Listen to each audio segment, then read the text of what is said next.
থাকবে, আকাশের জলজলে সূর্যটা মাথার কাছে চলে আসবে, মাথার মগজগুলো ভাতের মাড়ের মতো গলে গলে নাকের ছিদ্র কানের ছিদ্র দিয়ে বেয়ে বেয়ে পড়বে। তৃষ্ণায় ক্ষুধায় জিহ্বাটা বের হয়ে কুকুরের মতো নাভিস্থল পর্যন্ত ঝুলতে থাকবে। জমিনটারে তামার জমিন বানিয়ে দেয়া হবে। সবাই শুধু বলবে ইয়া নফসি ইয়া নফসি, আল্লাহ তুমি আমারে বাঁচাও। ওলিরা বলবে ইয়া নফসি, শহীদরা বলবে ইয়া নফসি, নবীরা বলবে ইয়া নফসি, উম্মত বলবে ইয়া নফসি। সবাই বলবে আল্লাহ তুমি আমারে বাঁচাও, আল্লাহ তুমি আমারে বাঁচাও, আল্লাহ তুমি আমারে বাঁচাও। ঠিক ওই মুহূর্তে বিশ্ব নবী, প্যারা নবী মাকামে মাহমুদে সিজদায় পড়ে কাঁদবে। তিনি ইয়া নফসি না বলে চিৎকার করে কেঁদে কেঁদে বলবে উম্মতি উম্মতি রবলি হাবলি উম্মতি, ও রব আমার উম্মতকে তুমি বাঁচাও। পুরো কিয়ামত জুড়ে চিৎকার ইয়া নফসি, আল্লাহ আমারে বাঁচাও। বিশ্বনবী বলবে ইয়া উম্মতি, আল্লাহ উম্মতরে বাঁচাও। সুবহানাল্লাহ পড়বেন না? বিশ্বনবী মাথা তুলবেন না।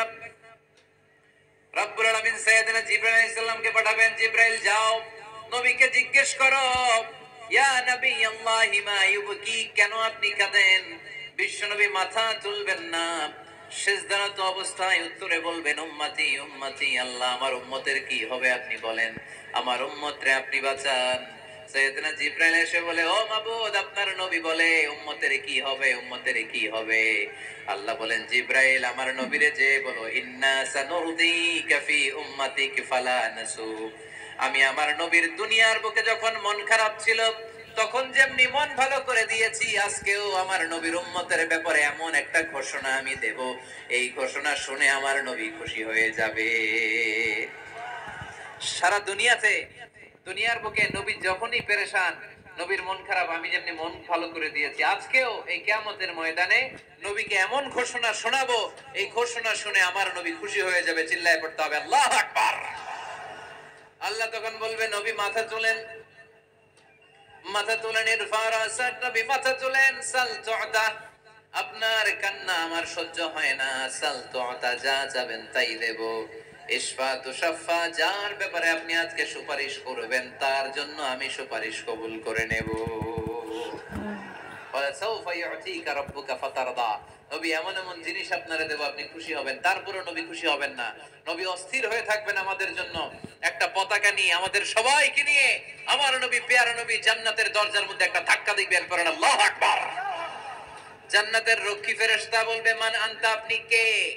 বিশ্বনবী বলবেন আনা মুহাম্মদ, আমার নাম মুহাম্মদ সাল্লাল্লাহু। মুহাম্মদ শোনার পরে গার্ড অফ অনার দিয়ে বিশ্বনবীর জন্য জান্নাতের বিশাল দরজাগুলো খুলে দেয়া হবে।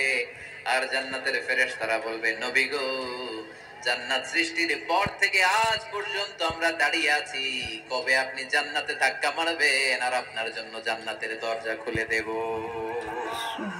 আপনার আগে যেন কারো জন্য জান্নাতের দরজা খোলা না হয়, এ ব্যাপারে আমাদেরকে কঠোর নির্দেশনা দিয়েছে কে? বিশ্বনবী লক্ষ লক্ষ কোটি কোটি উম্মতে মুহাম্মাদীকে নিয়ে সেদিন জান্নাতের ভেতরে যখন ঢুকবেন তখন বিশ্বনবীর মনটারে খুশি করে দিবে কে? ওয়ালা সাউফা ইউতিকা রাব্বুকা ফাতারদা, নবী হে এমন এমন জিনিস আপনারে আমি দান করব, আপনি খুশি হয়ে যাবেন।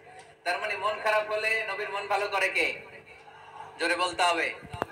আপনারা ঘুমায় গেছেন, ঘুম ধরছে, কষ্ট হচ্ছে, সীমায় পড়েছে মুসলমান, চিল্লায় পড়ে লিল্লাহে তাকবীর, লিল্লাহে তাকবীর, লিল্লাহে তাকবীর।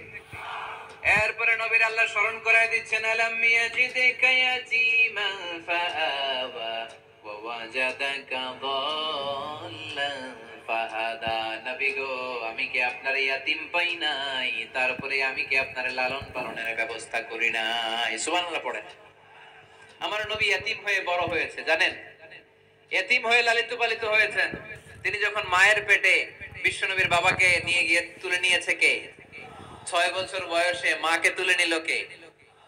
দাদা আব্দুল মুত্তালিবের কাছে লালিত পালিত হলেন। 8 বছর বয়সে দাদাকেও নিয়ে গেল কে? এরপরে ইয়াতীম নবী চাচার কাছে লালিত পালিত হলেন। সুবহানাল্লাহ পড়েন। এজন্য আল্লাহ বললেন আওয়া আলাম ইয়াজিদিকা ইয়াতীমান ফাআওয়া, নবী হে আমি কি আপনার ইয়াতীম পাই নাই, আর আপনারে কি আমি আপনার চাচার কাছে লালন পালনের ব্যবস্থা করে দেই নাই? তো এই ছোট্টবেলায় আপনি এতিম, আপনারা দেখার কেউ নাই, তখন যদি আমি আপনারা সাহায্য করতে পারি, ওই আল্লাহ এখনো আসিনা নাই? বিপদের কালে আমার নবীর সাহায্য করে উত্তরণের ব্যবস্থা করেছে যে, মুসলমানদের এই ক্রান্তি লগ্নে মুসলমানদের সংকট দূর করার জন্য আমার আল্লাহর রহমত আজও আছে না নাই? প্রথম বাণী কি? আল কোরআনের প্রথম বাণী পড়ো, আল হাদিসে নবীর কথা পড়ো। আল কোরআনের প্রথম বাণী পড়ো, আল হাদিসে নবীর কথা পড়ো। পড়ে পড়ে শেখো, শিখে শিখে তুমি তোমার নিজের জীবন গড়ো। সুবহানাল্লাহ পড়ে পড়ে পড়ে নিজের জীবন গড়তে হবে। নাজিল হলো ইকরা বিসমি রাব্বিকাল্লাযী খালাক, যা নাজিল হলো নবী প্রচার করে দিলেন। এরপরে আরেক সূরা নাজিল হলো ইয়া আইয়ুহাল মুযাম্মিল কুমিল লাইলা ইল্লা কালিলা, বিশ্বনবী প্রচার করে দিলেন। এরপরে নাজিল হলো ইয়া আইয়ুহাল মুদ্দাসসির কুম ফাআনজির, বিশ্বনবী প্রচার করে দিলেন। যাই প্রচার নাজিল হয় তাই তিনি প্রচার করে দেন, যাই নাজিল হয় তাই তিনি প্রচার করে দেন। এরকম চলতে থাকলো কিছুদিন, কিন্তু হঠাৎ করে আর কোন কোরআনের আয়াত নাজিল হয় না, ওহী আসা বন্ধ হয়ে গেল। ফলে নবীও নতুন কোন কথা মক্কার লোকদেরকে শোনাতে পারে না। মক্কার লোকেরা বলল, ঘটনা কি মুহাম্মদ? নতুন নতুন আয়াত এতদিন বলতো, এখন বলো না কেন? বলো।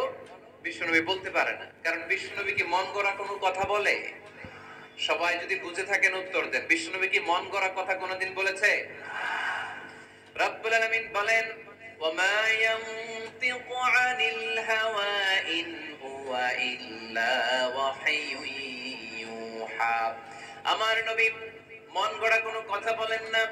আমার পয়গম্বর মন মস্তিষ্ক কোনো প্রসূত কথা তোমাদের কাছে পেশ করে না।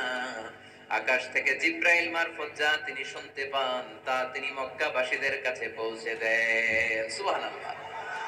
তো নাজিল হতো, নবী পৌঁছে দিতেন। এখন বন্ধ, পৌঁছাতে পারে না। সাইয়েদনা জিব্রাইল আলাইহিস সালাম আর কোরআন নিয়ে আসে না। রাসূল সাল্লাল্লাহু আলাইহি ওয়াসাল্লাম নতুন কোনো কথা শোনাতেও পারে না। মক্কার লোকেরা হাসাহাসি শুরু করলো, হাততালি দিতে শুরু করলো। মুহাম্মদ, তোমার আল্লাহ তোমারে বর্জন করেছে, তোমার আল্লাহ তোমারে ভুলে গেছে। নাউজুবিল্লাহ পড়তে পারলেন না? ইন্না মুহাম্মাদান ওয়াদাআহু রাব্বুহু ওয়া খালা। এই মক্কার লোকেরা শোনো, মুহাম্মদের রব তো মুহাম্মদের ভুলে গেছে, মুহাম্মদের দিকে ফিরেও তাকায় না, আর নতুন কোন আয়াত পাঠায় না। আবু লাহাবের স্ত্রী উম্মে জামিল বলতে শুরু করলো, ইন্না শাইতানাকা কাদ তারাক। মুহাম্মদ, তোমার কাছে যে একটা শয়তান আসতো জিব্রাইল নামে, ওই শয়তানটা আর আসে না। না, নাউজুবিল্লাহ পড়েন। সবাই টিটকারি করে। এখন রাসূল সাল্লাল্লাহু আলাইহি ওয়াসাল্লাম কিছু বলতেও পারে না, কারণ তিনি তো মন গড়া কিছু বলেন না। যা নাজিল হয় তা পৌঁছে দেন। রাসূল সাল্লাল্লাহু আলাইহি ওয়াসাল্লাম খুব পেরেশান হয়ে গেলেন, চিন্তায় পড়ে গেলেন, হতাশ হয়ে গেলেন। আর মনে মনে ভাবলেন, কি রে, আমি কোনো ভুল করলাম না তো? আমার কোনো অন্যায় হয়ে গেল না তো? এত অপেক্ষা করতেছি, আকাশের দিকে তাকিয়ে আছি, নতুন আয়াত আসে না কেন? আমি কবে নতুন আয়াত শোনাবো? কোন তাফসিরে এসেছে 15 দিন, কোথাও এসেছে 25 দিন, 40 দিন, কোথাও এসেছে কয়েক মাস। আল্লাহ রাসূল সাল্লাল্লাহু আলাইহি ওয়াসাল্লামের কাছে কোরআনের আয়াত নাজিল করাকে বন্ধ রেখেছিল কে? নাজিল হয় না, তিনি কোরআনের আয়াত শোনাতেও পারেন না। আমরাও মাঝে মাঝে এরকম হতাশ হই, কি রে, ব্যবসা করলে লস, চাকরি হয় না, অসুস্থতা, মনে হয় আল্লাহ বোধহয় আমাদেরকে পছন্দ করে না। এরকম টেনশন আমাদেরও আছে না নাই?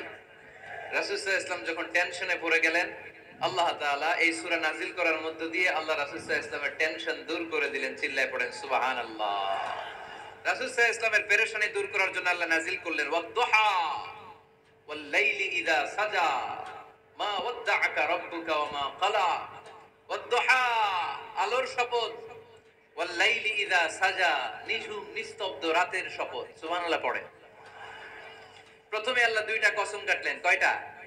দুইটা। প্রথমে দোহা, প্রভাতের সূর্য কিরণের শপথ, আলোর শপথ। এরপরে অন্ধকারের শপথ কাটলেন।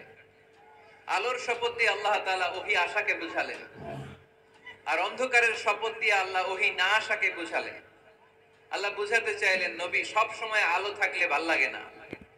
24 ঘন্টায় যদি সূর্যের আলো, এখনো সূর্যের আলো, সকালেও সূর্যের আলো, খালি আলো আর আলো, ভাল লাগবে?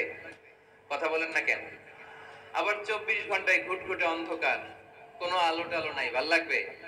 তার মানে জীবন চালাতে আলোরও দরকার, অন্ধকারেরও দরকার। বিশ্বনবীরে বুঝাতে চাইলেন, নবী, ওহী আসা যেমনি দরকার, মাঝে মাঝে ওহী বন্ধ রেখে আপনার একটু বিশ্রাম দেওয়া দরকার।